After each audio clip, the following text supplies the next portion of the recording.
करवा चौथ के पावन अवसर पर उन सभी भैरव भैरवियों हेतु मंत्र प्रस्तुत किया जा रहा है जिन्होंने अपने भैरव या भैरवी हेतु पवित्र व्रत धारण किया है।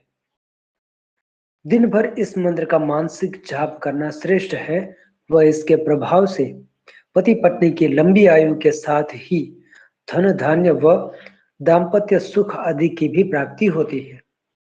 व्रत के दिन शिव पार्वती का ध्यान व गुरु वंदना सहित अपने कुल देवी देवताओं की स्तुति व पूजन भी करना चाहिए। यदि भैरव भैरवियां कुंवारे हैं तो भी सुंदर पति पत्नी की कामना हेतु व्रत धारण करने का विधान है।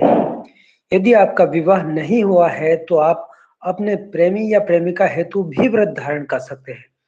कौलांतक संप्रदाय में जिन भैरवी या भैरवों की पत्नी अथवा पति इस लोक में नहीं है, वो भैरव भैरवी अपने गुरु या इष्ट के निमित्त भी इस व्रत को धारण कर सकते हैं। व्रत चंद्रमा के दर्शन तक स्थित रहता है, किंतु बिना मंत्र जाप कौलांतक संप्रदाय व्रत को महत्व नहीं देता। यह व्रत एक खगोलीय तांत्रिक साधना है। इस व्रत की बहुत सी मनगढ़ंत और व्यर्थ की कथाएं पुस्तक बाजारों में उपलब्ध है, जिस पर कौलांतक पीठ विश्वास नहीं करता, क्योंकि इस व्रत के नियम कथा आदि हमारी परंपरा में बिल्कुल भिन्न है।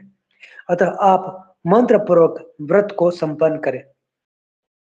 करवा चौथ के पर्व की हार्दिक शुभकामनाएं। और हाँ, चाहते चाहते ये बताना जरूरी है कि भारत के कुछ मनहूस मीडिया घराने जो कि हमेशा इस व्रत विपरीत कुछ न कुछ बताते रहते हैं, हम उनको मलच्च संगठन करार देते हैं व हिंदू धर्म विरोधी घोषित कर उनका व उनके कर्मचारियों का मुंह काला करते हैं।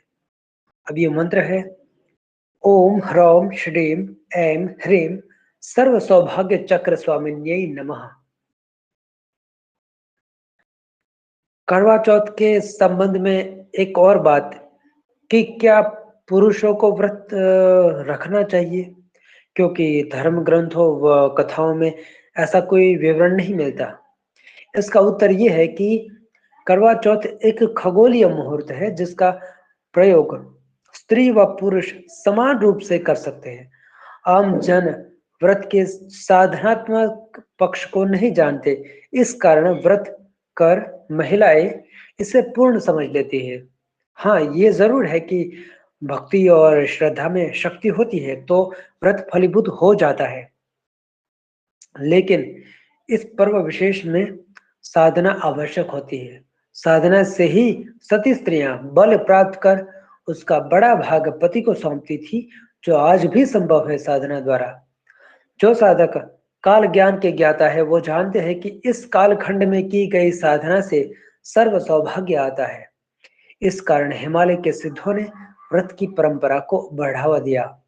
कौलांतक संप्रदाय में बहुत से वीर योद्धाओं का विवरण है व साथ ही देवराज इंद्र द्वारा अपनी पत्नी शची के व्रत काल में व्रत धारण करने की कथा का भी उल्लेख है। महाकैलाश पर देवी पार्वती के व्रत काल में शिव भी व्रती होते हैं। इस प्रकार यह सिद्ध होता है कि व्रत केवल स्त्री पुरुष के भेद से नहीं अपितु ज्योतिषीय भेद से चलता है।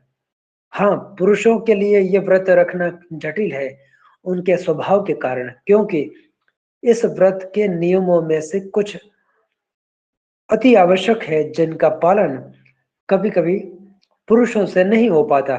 इस कारण अधिकांश पुरुष इससे दूर रहते हैं। पर जो स्त्री अपने पुरुष से अमर्यादित संभाषण करती हो, पुरुष से श्रेष्ठता चाहती हो, पुरुष के तर्कों से आंकती हो, पुरुष को प्रथम स्थान न देती हो, ऐसे ऐसे स्त्री द्वारा किया गया व्रत केवल ढोंग होता है, वह निष्फल ही रहता है। तो ऐसी स्त्री को भी व्रत नहीं करना चाहिए। जो पुरुष पराई औरतों पर आसक्त है, अपनी स्त्री में देवी का अंश नहीं देखता, उसे न तो व्रत का अधिकार है न ही अपनी अर्धांगिनी से पूजा ग्रहण का अधिकार। इस प्रकार बहुत से नियम और साधना मत करवा चौथ से जुड़े हैं, जिनका भैरव भैरवियों को अध्ययन कर व्रत साधना में उतरना चाहिए। ये व्रत पौराणिक व तांत्रिक दोनों मतों द्वारा प्रतिपादित है। शेष ज्ञान अपने श्री गुरु से ग्रहण करें। इस व्रत की रक्षा धर्मावलंबियों का कार्य है, क्योंकि पति व्रत को नष्ट करने का कार्य म्लेच्छ करेंगे, ऐसा पूर्व भविष्यवाणियों से सिद्ध होता है। कलयुग में कुलटा स्त्रियां व म्लेच्छ पुरुष तथा उनके विविध संगठन इस कार्य में जुट जाएंगे, क्योंकि अकारण भी सतीत्व से भयभीत रहते म्लेच्छों के हृदय को ऐसे पर्वों से अपार दुख पहुंचता है, तो वे षड्यंत्र व कृत्रिम बौद्धिक तर्कों व कुतर्कों द्वारा इन व्रतों की महिमा को खंडित करने का प्रयास करते हैं।